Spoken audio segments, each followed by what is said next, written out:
It's a pretty, you know, I mean, it couldn't, in a way, get any better, this, could it, for the Conservatives? I mean, they've done probably far better than they ever dreamt they would do. Exactly, Stuart. It's mission accomplished. Sweet victory for Boris Johnson, and possibly even beyond his expectations.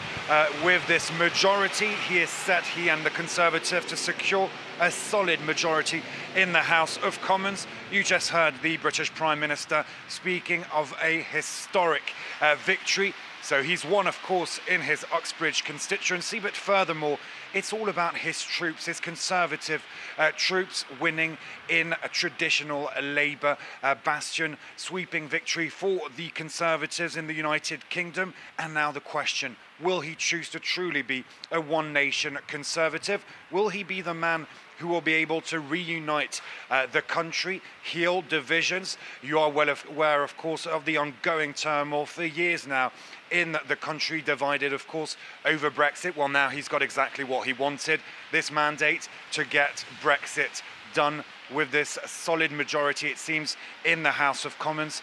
Boris Johnson, all smiles tonight, of course. It's the same in the Conservative Party, Conservative supporters. You've been hearing all night on France 24. Some are calling for that one-nation Conservative Prime Minister, for Boris Johnson to really reunite even within the Conservative Party, because there had been divisions also in his party, some feeling that Boris Johnson was going a bit too far with his discourse on Brexit. Now he can get Brexit done. Interesting fact also, it seems he'll be the most powerful Conservative Prime Minister since Margaret Thatcher. The best victory for the Conservatives since Margaret Thatcher. A very divisive figure, one would say, a bit like Boris Johnson, a man that you either love or hate. So what will Boris Johnson do in the coming months when it comes to reuniting the country? These incredible results for the Conservatives are also the sign that Labour have failed to win over more voters, mobilise possibly their electorate, some traditional Labour electorate that might have voted to leave in the Brexit referendum. Jeremy Corbyn addressed his troops. It's not time for change right now, but possibly soon. Take a listen. I will also make it clear that I will not lead the party in any future general election campaign.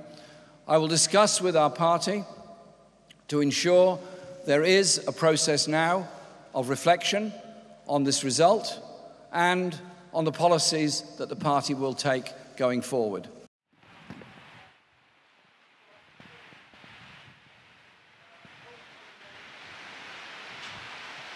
So you just heard Jeremy Corbyn, the Labour leader, but for how long? He just said that he will not be leading the party in the next general election. But when will he step down? That's the question everybody's asking now. Some Labour MPs are saying he needs to do it soon, February or March. This in order to remobilise Labour voters, remobilise troops against Boris Johnson. Of course, the Labour still want to fight Boris Johnson's ideas, who they feel are devastating for the country's future. But tonight, it's been sweet victory for Boris Johnson, and he clearly has that mandate to get Brexit done, as he's been saying throughout the campaign. That was his objective, and that's mission accomplished for him. So this crushing defeat for the Labour Party is also the sign that there will be a wind of change sweeping over the party. During the campaign, some Labour candidates were struggling to actually mobilise their troops. They were hearing from traditional Labour voters that Corbyn was out of touch with most of the Labour electorate. Bear in mind, Jeremy Corbyn did have quite a lot of young supporters behind him, but he still represented an old guard, if you will, for many with this so-called Corbynite socialism. But for his entourage, for his allies, for his closest allies, well, this is not a defeat of his ideas, policies, ending austerity, making huge investments in the British economy, nationalising parts of the industry. For his entourage, this is all about Brexit, an issue, an election all around Brexit, and for them, that's why Jeremy Corbyn lost.